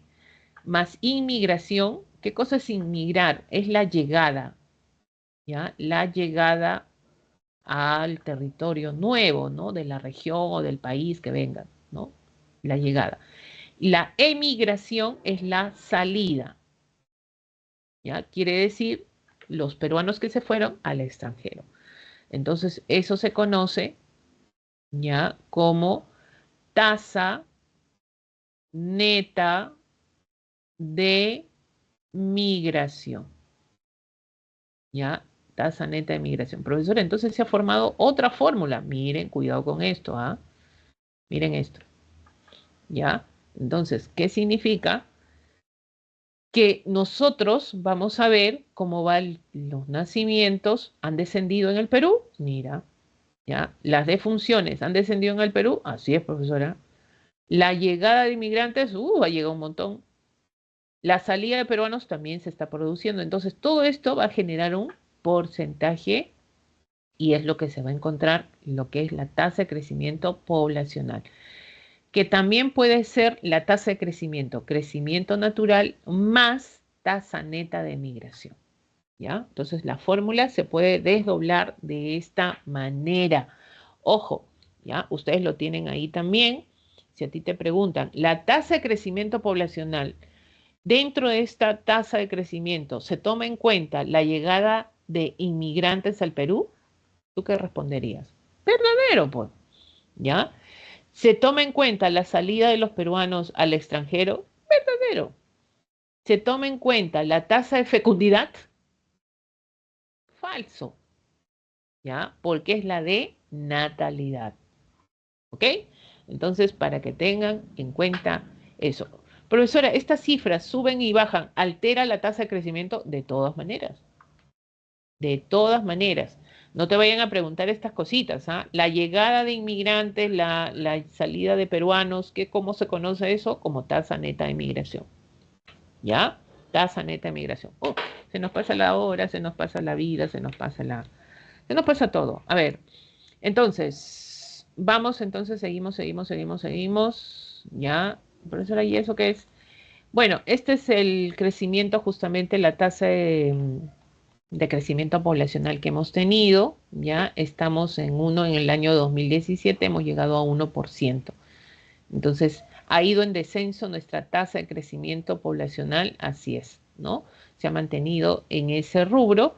Vamos a ver las proyecciones de los últimos cifras que pone el INEI también a futuro. Las migraciones forman parte de la tasa de crecimiento, es correcto, porque las migraciones ya tienen que ver con la llegada y la salida del desplazamiento de la población en un territorio. ¿Qué cosa es migrar? Es desplazarte de un territorio a otro, donde vas a residir, ¿no? Por un largo tiempo determinado, ¿no? Migrar no es cambiarte, mudarte de una casa a otra casa al costado. Eso no es migrar. Migrar es cruzar una frontera del territorio político administrativo. Entonces, el cruzar una frontera, ya estás migrando y vas a residir en otro lugar. Ahora, la migración puede ser interna o externa. ¿Ya? ¿Por qué haces que tú migres? ¿No? Pueden ser, miren, una de las cosas más que han generado el desplazamiento de la población, la parte socioeconómica, ¿no? Hay que buscar mejores condiciones de vida. Degradación del medio ambiente, un desastre, un terremoto que destruyó todo, te vas a otro lugar. El alto crecimiento de algunas regiones que son atractivas. Oh, mira, Arequipa, hay trabajo, me voy. Viajas, ¿no? Y te vas, resides por 3, 4 años ahí. Industria, urbanismo, eso hace que sea un foco de atracción. Políticas como el terrorismo, violencia y bueno, lo que vivimos en la década de los 80, 90, hace que la población necesariamente migre a otros lugares, ¿ya? Miren, tipos, interna, ¿ya? Estamos hablando el denominado origen, donde tú has nacido y has vivido siempre, te vas a otro lugar llamado destino, ¿ya? Origen, destino. Esto es interna, dentro del Perú. ¿Ya? Puedes realizar una migración de toda la vida o una migración reciente. ¿Cuándo es de toda la vida? Cuando estás en ese lugar interno, región, departamento, ya mayor a 5 años. Y cuando estás menor a 5 años, es migración reciente. Profesora, yo soy de Arequipa y he migrado a Lima para postular a San Marcos, profesora. Qué bueno. Profesora, ¿yo qué soy? ¿Cuánto tiempo estás? Estoy 1 año. Ah, tu migración es reciente. O sea, has tenido tu origen en Arequipa y tu destino ha sido Lima, ¿no? Entonces tienes 1 año, quiere decir que tu migración es reciente, ¿ya? Profesora, ¿yo soy un inmigrante, profesora? ¿O no soy un inmigrante? Sí, eres un inmigrante. Cuando llegas a Lima, te conviertas en un inmigrante interno. Pero para no decir eso decimos, ah, mira, tu migración es reciente y solamente tienes un origen y un destino, que también se cataloga la palabra inmigrante para tanto interno como externo. Ya no solamente vas a decir, ah, los inmigrantes que llegan de otro país, no, también dentro del país se produce eso, ¿no? La salida, la llegada, ¿no? Emigración, inmigración, esos términos que debemos conocer, ¿ya? Inmigración es la llegada, emigración, en este caso, es la salida, ¿ya? Externa, bueno, nos hemos ido fuera del país, los peruanos, bueno, están siendo deportados ahora de Estados Unidos, ¿no? El lugar donde había mayor número de peruanos en Estados Unidos, fenómeno en el cual sigue siendo cada vez más intensa, 18.000 peruanos en España en el primer trimestre del año, parece que se han ido a Europa, ya no tanto en Estados Unidos, pero igual ha habido esta migración.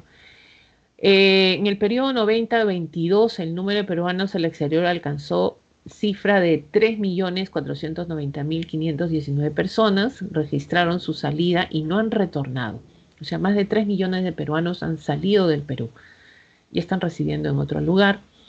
Dicha cifra representa cerca de 10,1% de habitantes del territorio nacional, ¿no? Una cifra que no es nada despreciable, sino es considerable. Miren ustedes, esperemos que todos nuestros compatriotas estén pues legales, porque Estados Unidos es el que lidera los emigrantes peruanos que han salido más en el Perú. De estos 3 millones, el 30,2% están en Estados Unidos.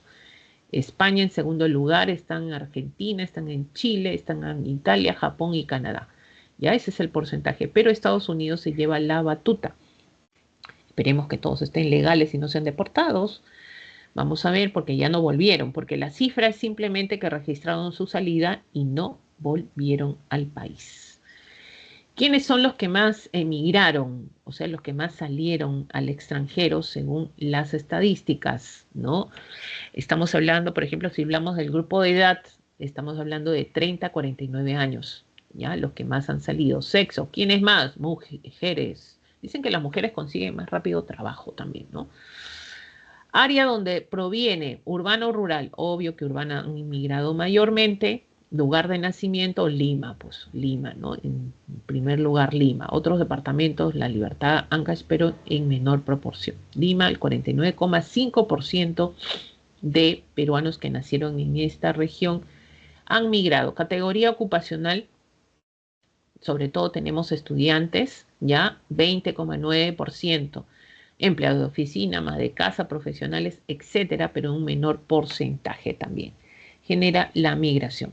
Y los inmigrantes extranjeros en el Perú, ya bueno, ya conocen la bandera, ya es parte de nosotros esa bandera también, ¿no? Según la Superintendencia Nacional, hasta el año 2023, 1.350.000, yo creo que esta cifra es más, 1.354.891 ciudadanos extranjeros residen en el Perú. Ya los inmigrantes venezolanos representan el 85,7% de esta población extranjera que está residiendo en el país. O sea, de 1.000.000, 85,7%. Entre los países de los que provienen los residentes está Colombia, Ecuador, Estados Unidos, pero, o sea, está venezolanos, colombianos, ecuatorianos, ¿no? Que tenemos en nuestro país. ¿Quién iba a pensar, no? ¿Quién iba a pensar que al Perú iban a llegar migrantes, ¿no? ¿Quién iba a pensar, no? Nosotros más bien íbamos a otros países, ¿no? Y esto es de locos. ¿Por qué? Porque esto ha hecho que mueva el sistema de migraciones. ¿Te acuerdas de la tasa de crecimiento? Acuérdate de la tasa de crecimiento. ¿Qué cosa es la tasa de crecimiento? Más. Acá, tasa bruta de natalidad menos tasa bruta de mortalidad. Acá, inmigración menos emigración. ¿Te acuerdas? Ya. La llegada de extranjeros a nuestro país altera la tasa de crecimiento. Miren, hay que cuidar esto, ¿ya? Esto se cuida. El sistema total de migración neta que tenemos se tiene que cuidar. Es por eso que cuando nos viene la avalancha de extranjeros, el gobierno no supo qué hacer, porque nuestras normas migratorias dicen que todos pueden venir al Perú. Ya, muestra tu DNI, tu documento, ya entra nomás. Bienvenido, acá está Perú, Perulandia. No es así. Hay que controlar, ¿ya? Si no controlas, tu tasa de crecimiento se dispara y ahí vienen los problemas, porque vamos a concentrar mucha población, profesora, ¿y eso qué tiene que ver? O sea, porque puede hacer, si tú dejas ingresar muchos extranjeros, por ejemplo, ¿ya? ¿Qué sucede? Que tu población nativa, ¿ya? Va a ser desplazada por esa población que ha venido foránea. Y al ser desplazada, ¿qué puede generar? Pues que ellos tengan trabajo, acceso de salud, y entonces tú generas a disminuir eso. Entonces, eso se tiene que controlar. Ahora, no es que no dejamos, no hay que dejar, no, que vengan, pero que produzcan, que también aporten. Eso es lo importante, eso es lo que da a nuestro, fomenta también la actividad económica también, porque ellos, bueno, no vendrán con grandes sumas de dinero, pero traen, mueven también, ¿ya? Pero hay que controlar. Bueno, ¿el Perú no estaba preparado para eso? Pues no, no, pues no estaba. Pero recién dicen, ¿no? Por ahí. Organización del espacio urbano y rural, ¿no? Entonces, cuando vamos acá a ver, esto de acá, vamos a ver acá, por ejemplo, esto vendría a ser urbano. Profesora, pues esto es la sierra, profesora. No, no, no, no, no. Ya, mira, urbano, mira las casitas, unos juntitas con otras. Y acá esto es más rural, una casita, la otra pues a dos cerritos después, ¿ya? Vamos a ver la diferencia. Dice, las actuales estructuras del espacio urbano y rural son el resultado de un largo proceso histórico. El Perú, a través del INEI, para efectos del censo, adopta un criterio mixto empleando parámetros cuantitativos y cualitativos. En el caso de un centro poblado urbano, según el INEI, ojo, efectos del censo, ojo, ¿ya? ¿Qué cosa es un centro poblado urbano? Tiene como mínimo 100 viviendas agrupadas. Mira, 100 viviendas agrupadas acá, acá existe estas 100 viviendas agrupadas, acá están. Si tú ves esto de 100 viviendas agrupadas, esto ya es urbano, ¿ya? Con excepción, se considera urbano a todas las capitales de distrito, aun cuando reúnan las condiciones indicadas. Basta que seas capital, entonces basta que seas capital para que seas considerado urbano. Así no tengas 100 viviendas, eres capital, eres urbano. En cambio, la población rural tiene menos de 100 viviendas agrupadas, o sea, juntitas, contiguas.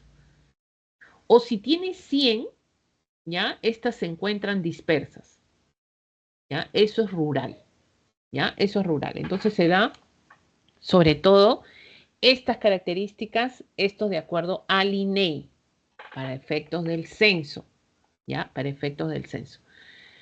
Bueno, acá tenemos a los responsables de la organización del espacio urbano rural. Tenemos ahí al Ministerio de Vivienda, Construcción y Saneamiento y a las municipalidades. Profesora, ¿esto qué significa? Que ellos son los responsables, pues, o sea, el Estado, ¿ya? El Estado es el responsable de ordenar tanto espacio urbano como rural. Y algo más específico, cuando hablamos del Estado, ustedes saben que hay un elemento que es el gobierno o las instituciones que se encargan de un tema específico. Y justamente está el ministerio y las municipalidades.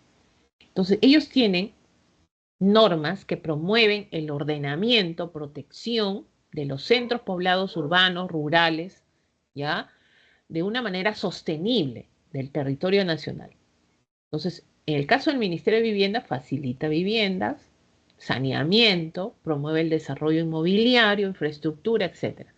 El caso de las municipalidades también planifican, promocionan el desarrollo urbano y rural, organizan el espacio físico, uso del suelo, acondicionamiento territorial, renovación urbana, infraestructura urbana rural. Las municipalidades son gobiernos que están más cerca de nosotros, ¿no? Están viendo cómo construyes tu casa. Tú para construir un segundo piso tienes que pedir permiso a la municipalidad, si no te cae tu multa. ¿Ya? ¿Por qué? Porque son espacios destinados a una situación de urbe, de vivienda. Tú no puedes criar pues tu vaca, tu carnero ahí en una zona, ¿no? Urbana. También todo eso cuida las municipalidades, ¿ya? La parte vial, la parte cultural, ¿no? Entonces, de eso se trata ordenar. Ordenar es que tú pongas zonas de viviendas en un espacio, viviendas, ¿ya? Zona de esparcimiento, parques, jardines, ¿no? Entonces, ¿quién está ordenando esto? Profesora, yo quiero hacer mi casa acá en el parque jardín. No, por eso existen estas instituciones, estos gobiernos que establecen ordenar el territorio, ya sea rural o urbano. Ya tú no puedes hacer lo que quieras. Por eso están estas instituciones. Pero ¿qué ha pasado en estos años? Hay un desordenamiento, hay un caos, hay en este caso pues genera sobre todo, si ustedes nos vamos a la zona de Lima, vamos a ver nuestros cerritos cubiertos de viviendas, ya, de población donde pues ha ido, donde sobre todo establecer sus viviendas porque necesitan las viviendas, ¿no? Entonces acá hay un desordenamiento total. No sé si han visto en estos cerritos que hay casas hasta de 5 pisos, ¿no? Entonces, esto la municipalidad no creo que lo haya autorizado. Entonces, ha habido una situación que ha sido aprovechada por una coyuntura que hemos tenido y no hay ordenamiento como se debe, ¿no? Y genera tuburización, vulneración, y estamos hablando de riesgo también, ¿no? Pero estas responsabilidades lo tienen estas instituciones, ¿ya? Estos son los encargados para todo eso. Y tenemos acá, como último, el índice de desarrollo humano. Comprende la creación de entorno de las personas que pueden desarrollar su máximo potencial, llevar adelante una vida productiva, creativa, de acuerdo a las necesidades. IDH es lo que se conoce ahí, ¿ya? Donde se mide en 3 dimensiones básicas para el desarrollo. Esperanza de vida al nacer, o sea, para tú decir el IDH de un país, ¿ya?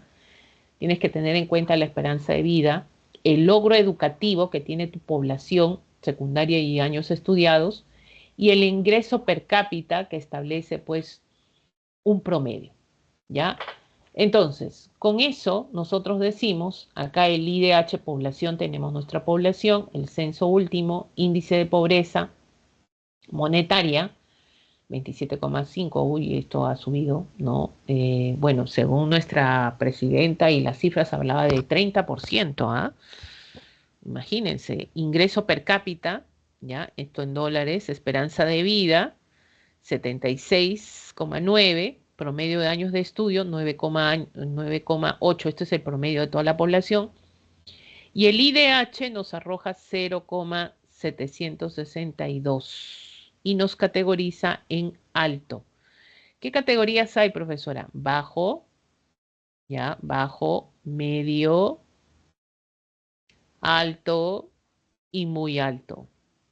¿Ya? En muy alto, por ejemplo, en Sudamérica está Uruguay, está Chile, Argentina.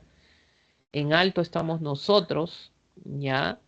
Tenemos ahí, por ejemplo, medio, Bolivia quedó, creo que estaba por subir, pero no, que parece que ha quedado en medio, ¿no? Y entonces estamos en el puesto 84 según este ranking mundial que se hace sobre el índice de desarrollo humano, ¿ya? Muy bien, chicos, a resolver las preguntas. Vamos a las claves de esta semana, si alguien le puede tomar un screenshot por ahí para pasar a Cívica.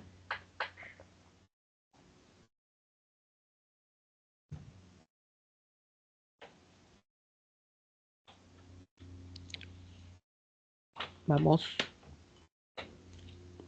Hoy se me pasa la hora siempre. A ver, uy, ¿qué es esto? Listo. Gracias, Janina. Gracias, Roberta. Gracias. Vamos a ver entonces, nos vamos rapidito para poder concluir la parte cívica. Profesora, ya estamos entrando a los órganos constitucionales autónomos, así es, ya estamos en este tema. ¿Cómo es que vamos a entender esto? Nosotros hemos estado viendo lo que es el poder legislativo, el poder ejecutivo y el poder judicial, ¿ya? Poderes del Estado autónomos, poderes del Estado en los cuales cada uno de ellos tiene sus funciones y atribuciones, ¿no? Nadie se mete con cada uno de ellos. Pero dentro de esta estructura de organización del Estado, porque esto es estructura de cómo se estructura el Estado como tal, ya estructura acá el Estado, están también, según la Constitución, los órganos constitucionales autónomos. Oh, mira, te salió la boca, ¿ya? ¿Qué pasa? Que estos organismos constitucionales van a, de alguna u otra manera, ya, según la Constitución, tener funciones específicas de acuerdo a la regulación de las leyes orgánicas. O sea, cada uno de estos órganos tiene leyes orgánicas donde se les atribuye funciones y atribuciones. Son autónomos, ¿ya?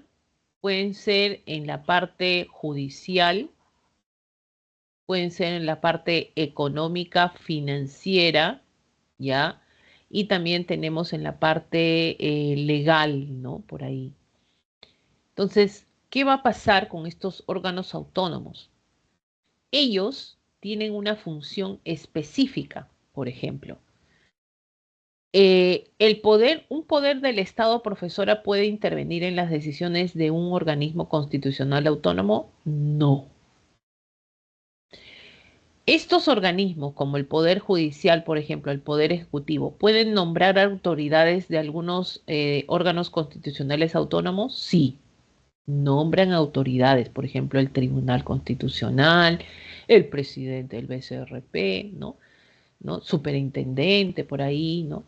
Pero sí, o sea, pueden generar, nombrar autoridades, sí, ¿ya? Pero fíjate que el Poder Judicial también trabaja con un organismo constitucional autónomo, a la par, como es el Ministerio Público, por ejemplo, ¿no? Ahora, al revés, ¿no? Profesora, un organismo constitucional autónomo puede intervenir en las decisiones de los poderes del Estado, en algunos casos sí, ya puede generar denuncias, puede generar la intervención, sí, ya, pero no en sus funciones y atribuciones específicas, ¿ah? Ojo, ya, pero sí, pues ahí también puede generar, por ejemplo, el Tribunal Constitucional, ¿no? Que interpreta, ¿no? Lo que es la Constitución, el máximo intérprete de la Constitución política, puede ahí también generar qué está pasando con el Poder Legislativo Ejecutivo que no cumple sus funciones, o sea, interviene ahí, ¿no? ¿Ya? Entonces, estos organismos están regulados por leyes orgánicas y están establecidos en la Constitución Política del Perú. ¿Cuáles son las que vamos a ver hoy día? La Contraloría General de la República, el Banco Central de Reserva del Perú y la Superintendencia de Banca y Seguros y Administradores, en este caso ya de privadas y fondos de pensiones. Muy bien, entonces nos vamos a lo que es el primer PPT. ¿Qué son los órganos constitucionales? Son diversos órganos establecidos por la Constitución Política cuyas funciones son especializadas y se rigen además por sus respectivas leyes orgánicas. Cada uno se rige por leyes orgánicas, eso es correcto, ¿ya? Tiende a regirse por leyes orgánicas específicamente, ahí establecen sus funciones y atribuciones también. Ahí tenemos a estos órganos constitucionales, como el caso de quién, ahí tenemos, vamos a agrandar un poquito, ¿ya? Ministerio Público, Junta Nacional de Justicia, Banco Central de Reserva, tienes ahí Tribunal Constitucional, Defensoría del Pueblo, Superintendencia de Banca y Seguros, Jurado Nacional de Elecciones, la RENIEC, el OMPE, esos son entes electorales, ¿ya? Que tienen que ser autónomos también, y tenemos la Contraloría General de la República. Muy bien, entonces nos vamos con uno de ellos. El primero es, acaban de cambiar al Contralor, ¿no? Es el ente técnico rector del Sistema Nacional de Control dotado de autonomía administrativa, funcional, económica y financiera, ¿ya? O sea, tiene autonomía en todo lo referido a la parte administrativa, cómo son sus funciones en la parte económica y el destino en la parte financiera. Entonces, ¿cuál es la misión de esta entidad, no? Dirigir, supervisar con eficiencia y eficacia el control gubernamental, orientando su accional al fortalecimiento y transparencia de la gestión de entidades, la promoción de valores y la responsabilidad de los funcionarios y servidores públicos. Ley orgánica del Sistema Nacional de Control, ahí ya tenemos la ley orgánica que lo establece. El máximo representante, quien es el Contralor General de la República, ahí está César Aguilar, es designado, ojo, por la Comisión Permanente del Congreso a propuesta del Poder Ejecutivo. O sea, ¿quién lo designa? La Comisión Permanente del Congreso, pero ¿quién lo propone? El Poder Ejecutivo. ¿Por un periodo de cuánto? 7 años. O sea, entre el Ejecutivo que lo propone y el Congreso finalmente que lo aprueba, ya los dos poderes del Estado están nombrando al Contralor General de la República. En ejercicio de sus funciones puede ser enjuiciado previa autorización del Congreso de la República. Ojo, que el Congreso tiene que dar el visto bueno para que sea enjuiciado. ¿Ya? Mira, que tanto poder tiene el Congreso, ¿no? Todo destina. A ver, para entender, en otras palabras, profesora, resumen de esto, porque no entender nada. A ver, sí, puede pasar. ¿Qué sucede? Mira lo que dice acá. Contraloría, control, ya, control. Y mira el logo, acá está, a ver la Contraloría. Uy, ya le cambiaron. Ya, antes era, pues, ¿saben cuál era el logo de la Contraloría? Era esto, era un ojo que todo lo ve, ¿no? El ojito que todo lo ve. ¿Qué significa? ¿Qué vas a controlar? La pregunta es, ¿qué controlas? ¿Qué controlas? Porque dice acá, responsabilidad de los funcionarios y servidores públicos. ¿Qué controlas? Recursos del Estado. ¿Y dónde están los recursos del Estado? ¿Y qué cosa es el Estado? Eso ya lo vimos. Es la nación. ¿Y qué cosa es la nación? Todos nosotros. ¿Y todos nosotros pagamos impuestos? Así es. ¿Y estos impuestos qué serían? Los recursos del Estado. ¿Hay recursos en el Estado? Claro que sí, en nuestro territorio. Recursos naturales, que el Estado es el único que puede explotar para el beneficio de la nación. Y eso es dinero que entra al Estado. Entonces, el Estado maneja dinero, mucho dinero, de nuestros impuestos, de nuestros recursos, etcétera. Entonces, tiene recursos, ¿ya? ¿Qué quiere decir? Que el que trabaja para el Estado, que puede ser un funcionario o servidor público, tiene que manejar recursos del Estado. Ya puede ser en bienes, puede ser en dinero, en lo que sea, pero maneja recursos del Estado. Entonces, la responsabilidad de la Contraloría es que tú no te agarres cosas del Estado si eres un funcionario o servidor público. Tú debes hacer buen uso de los recursos del Estado. Profesora, yo soy un gobernador regional, profesora. Qué lindo. Tengo un proyecto ya para una obra de infraestructura hidráulica en mi región, profesora. Qué lindo. Te felicito.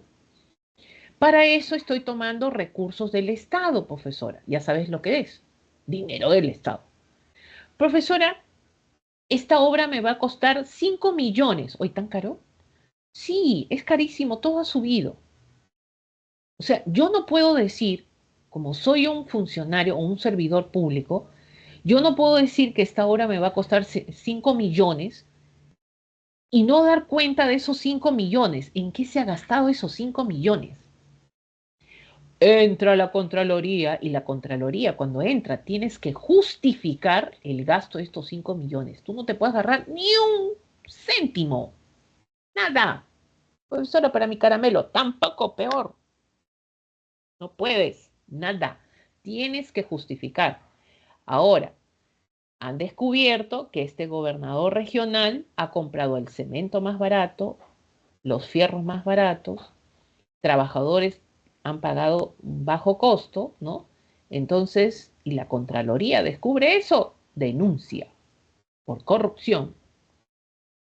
¿ya? Entonces la Contraloría está viendo incluso los materiales que has comprado, cómo has comprado, en qué momento lo has hecho. Ojo, ¿por qué se desplomó ese puente? Porque ese puente fue construido por recursos del Estado. Ingresa la Contraloría a ver de dónde sacó y cómo se generó esta construcción.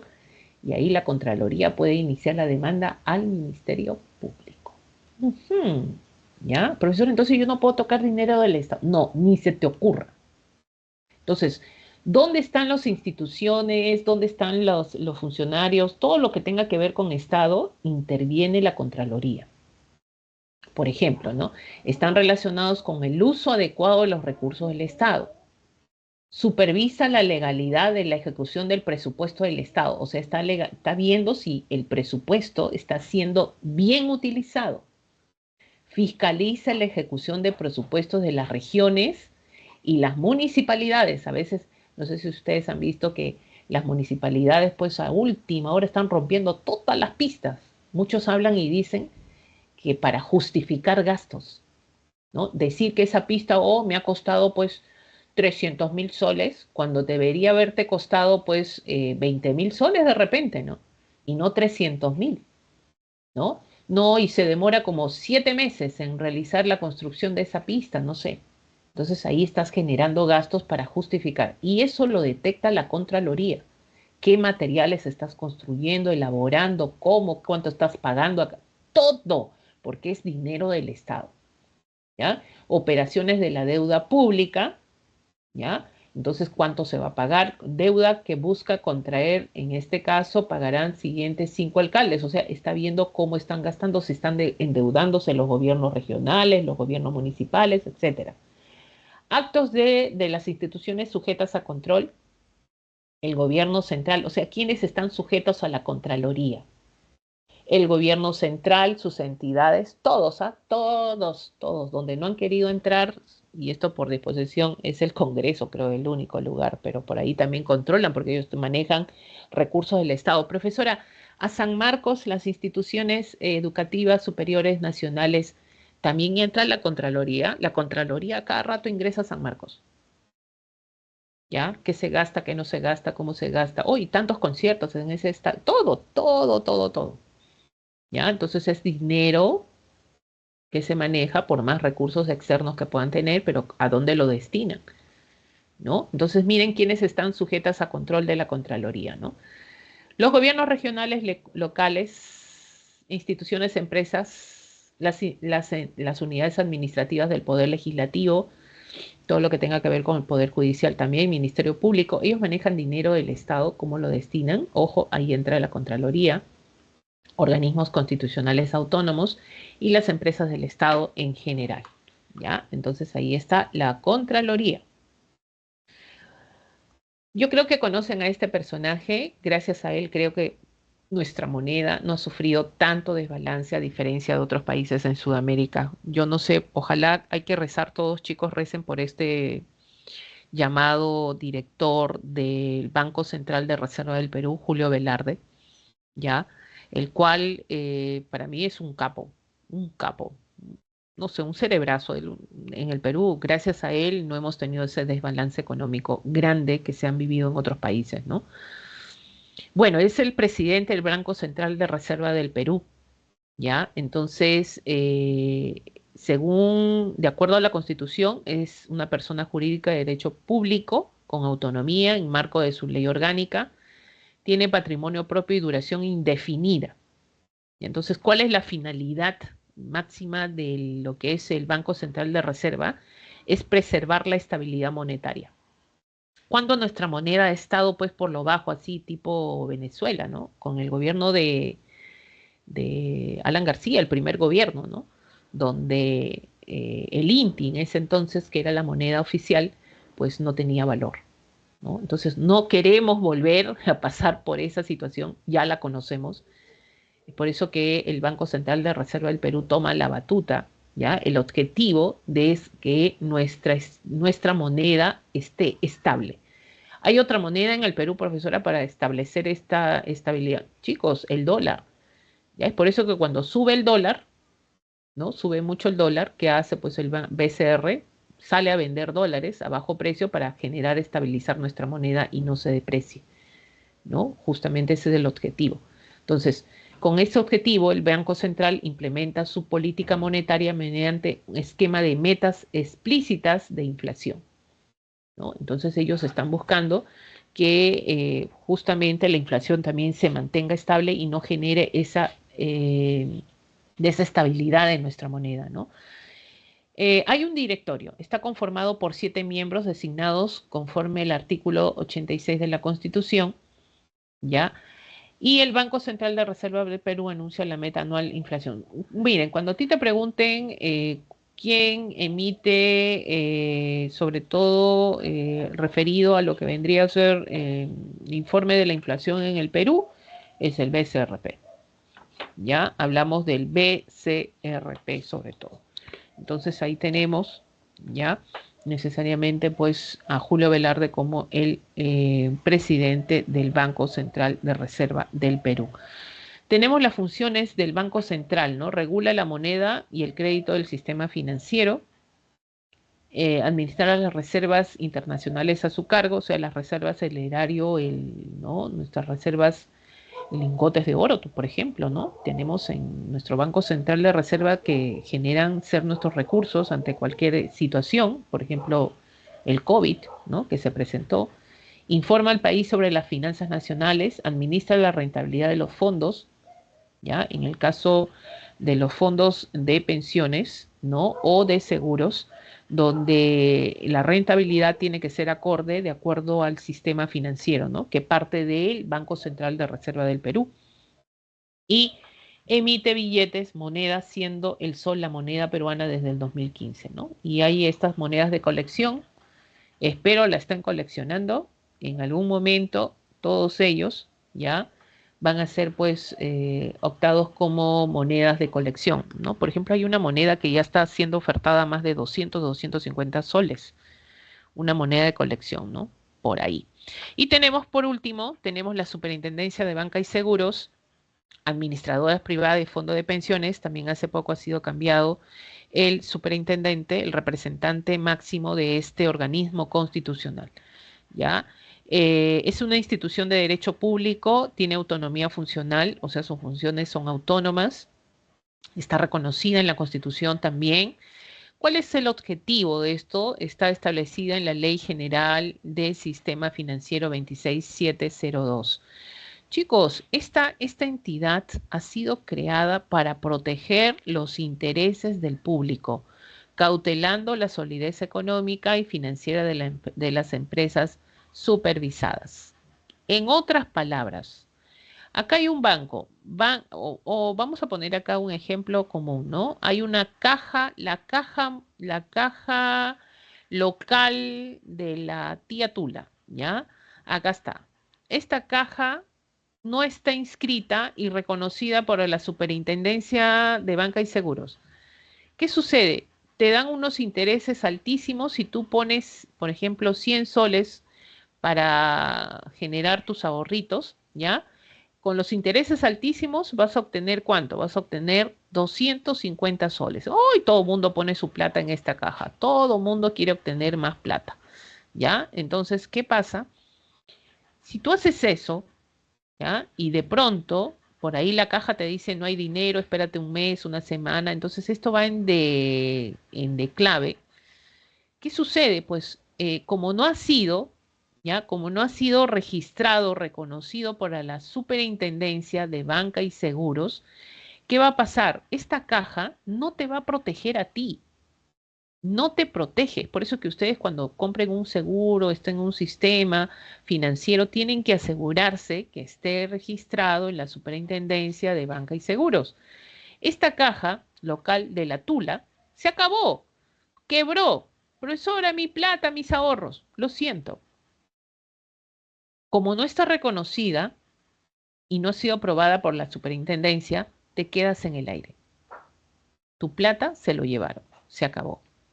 Entonces, ¿qué va a hacer la superintendencia si esta caja sí está, la caja sí está reconocida por la superintendencia? La superintendencia va a intervenir esta caja. Y al intervenir, te va a proteger sobre todo a ti. que tu dinero sea devuelto. Eso hace la superintendencia, ¿ya? La superintendencia está para eso. Ahora, no solamente los bancos, sistema de fondos, de aseguradoras, de pensiones, ¿ya? Donde a ti te tienen que beneficiar. La superintendencia a ti te protege, fue creado para eso. Profesora, no había leído este seguro que me dan, me dicen que cubría todo y ahora no cubre, profesora. Superintendencia de Banca y Seguros. Profesora, ¿qué me conviene? ¿La ONP o la AFP, profesora? Bueno, cada uno de ellos es un sistema que genera la recaudación para fondo de pensiones cuando tú ya dejes de trabajar, te jubiles. Entonces la superintendencia tiende a orientarte también, ¿ya? Y si hay algo que no ha sido bien canalizado, también está la superintendencia para apoyar. O sea, ha sido creado para el público esto de la superintendencia, ¿ya? Funciones, dice, ejerce el control de supervisión de las empresas que conforman sistemas financieros, seguros, privado, administración de fondos de pensiones, a todos, se mete hasta en los privados. Preservar los intereses de los depositantes, de los asegurados, de los afiliados y seguro privado de pensiones. Previene y detecta lavado de activos, financiamiento del terrorismo a través de la unidad de inteligencia financiera. Quiere decir que la superintendencia tiene una unidad de inteligencia financiera. Profesora, ¿para qué? Chicos, chicas, si tú eres un simple mortal peruano, ¿ya? Y de pronto tienes un trabajo que solamente recibes 1.000 soles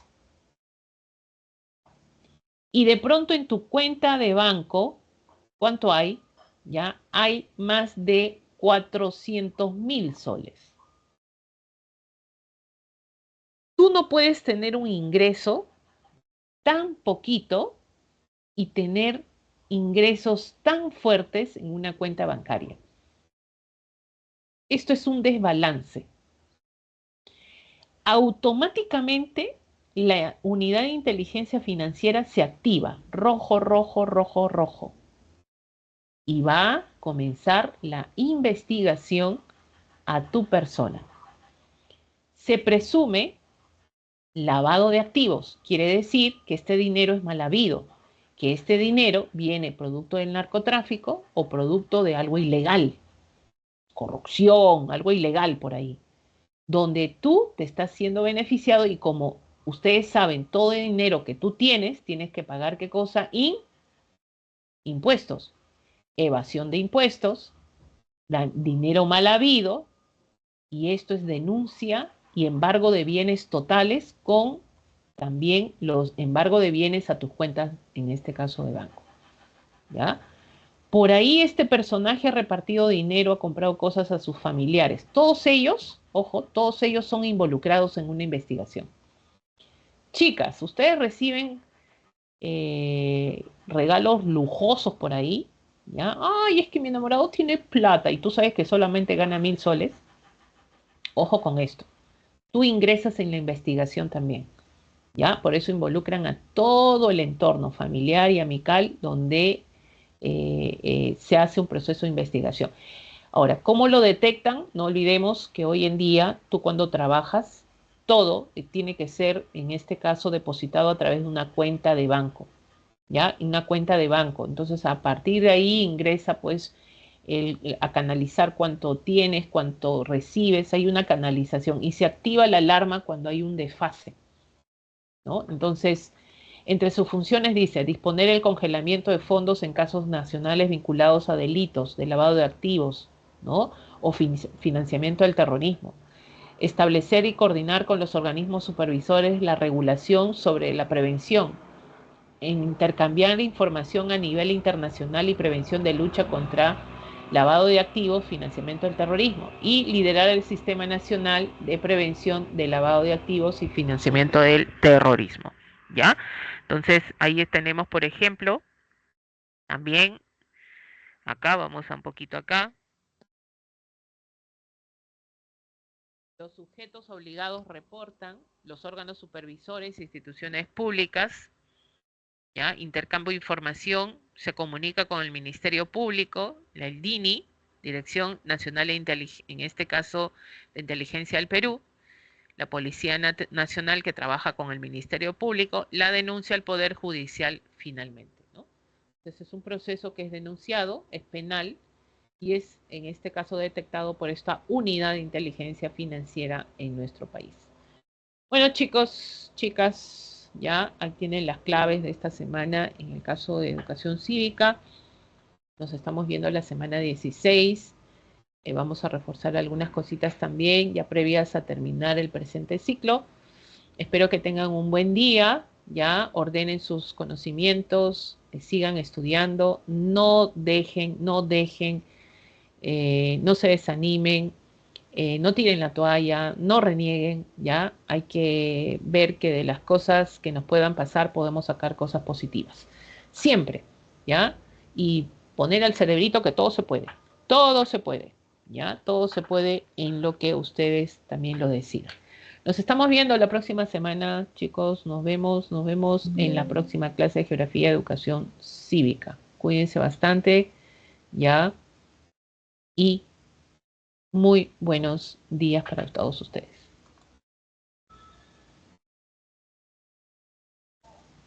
Gracias a ustedes, Abigail, Roberta, Fabián Antonio. Cuídense ustedes también. Cuídense. Dejamos de presentar.